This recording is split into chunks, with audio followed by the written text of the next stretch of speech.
You know, it's a great honor to sit on the dais with so many lawmakers and public servants and a couple of controversial preachers. I would say, you know, I haven't heard any of his sermons. I'm taking them out of context. I'm just talking about his punchline here tonight. Sir, I'm not going to renounce you or denounce you or distance myself from you. Now that I know you got a wife, I might just want to get closer. See if you need anybody in the choir. And speaking of choirs, can somebody teach me how to text message? Because I'm going to make sure Paris get my vote.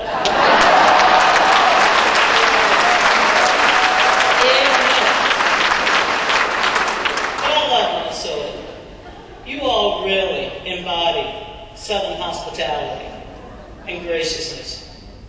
I love the leaders that you have produced over the years. I have my Humphrey buttons, have my Mondale buttons, and yes, I still have my Paul Wellstone buttons.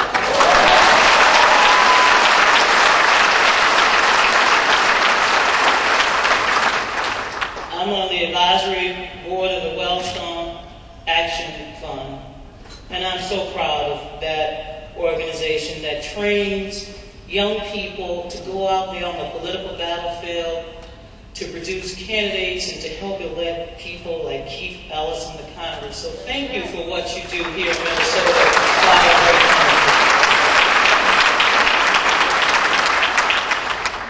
I have two mayors sitting on the dais with me, and I like them both. I like the former mayor. In the words of Maya Angelou, she's a phenomenal woman.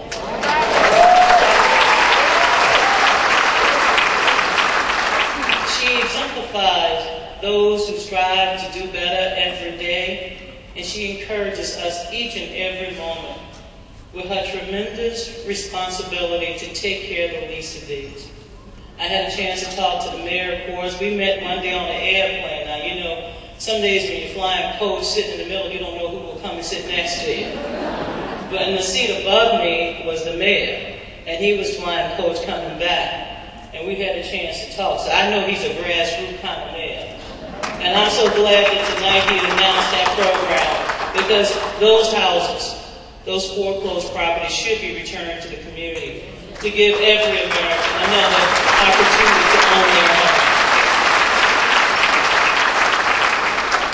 Now, I was here a few weeks ago, and I sat down next to Senator Coleman. This is a bipartisan organization, so I can admit that I sat down next to Senator Coleman. We shared some cookies and some, I don't know, but it was okay. He left before I gave my full speech. But the other senator, now she stayed.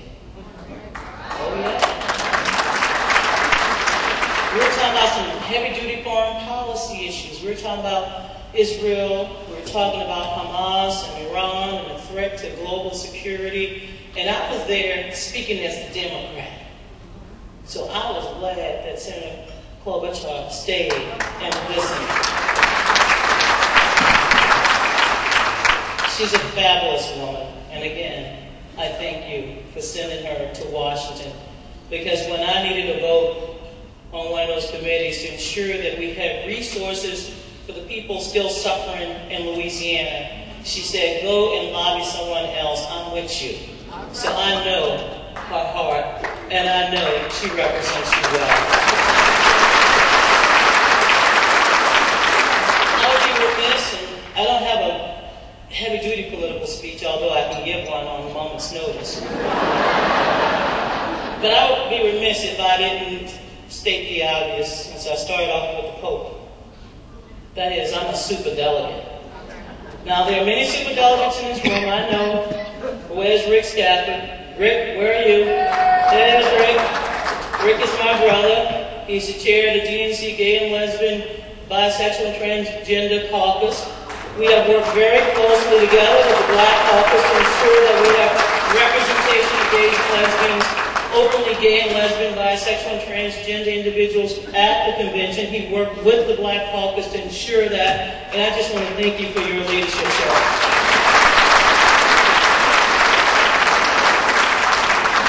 Now, as a super delegate, as you can tell, we don't wear capes. We don't drive Batmobiles, although if you have one available tonight, I will drive home in it. We can't hear the sound of a pin drop. God knows you don't want to see some spandex unless you have an appointment with Nancy Pelosi.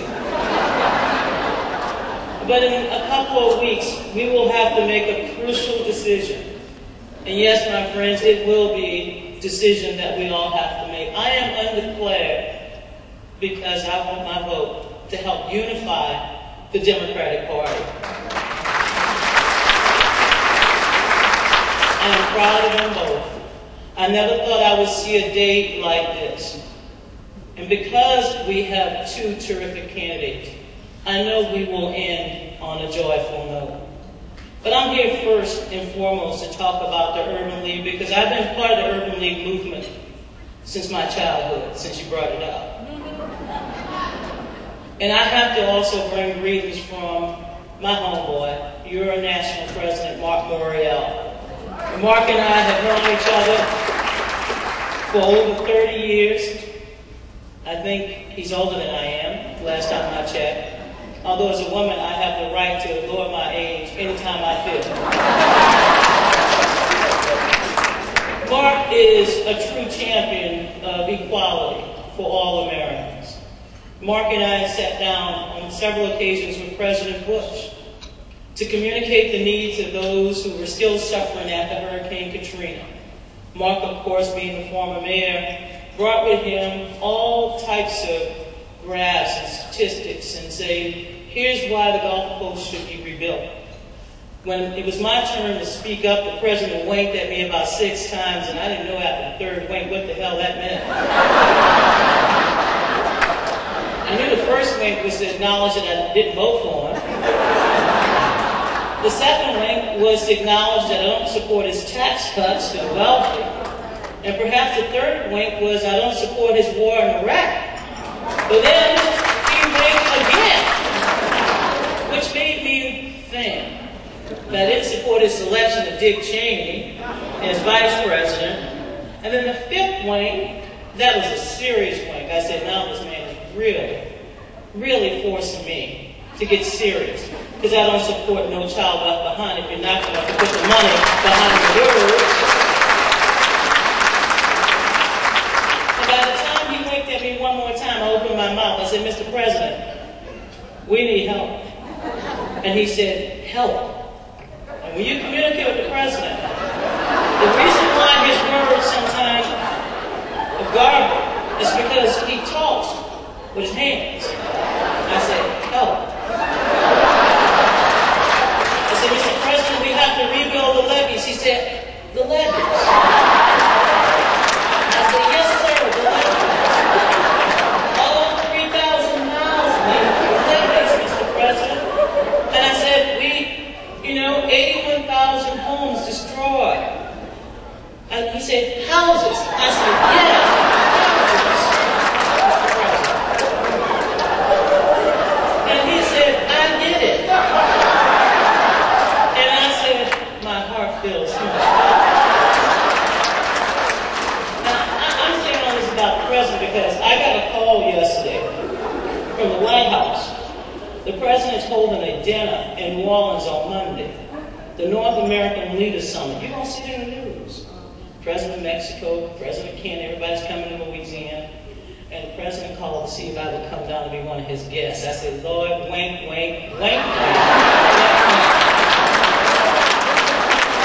I said, look, based on my watch, we got about 201 days before Election Day and a couple more weeks after that to inaugural day. No more winking. It's some serious time now.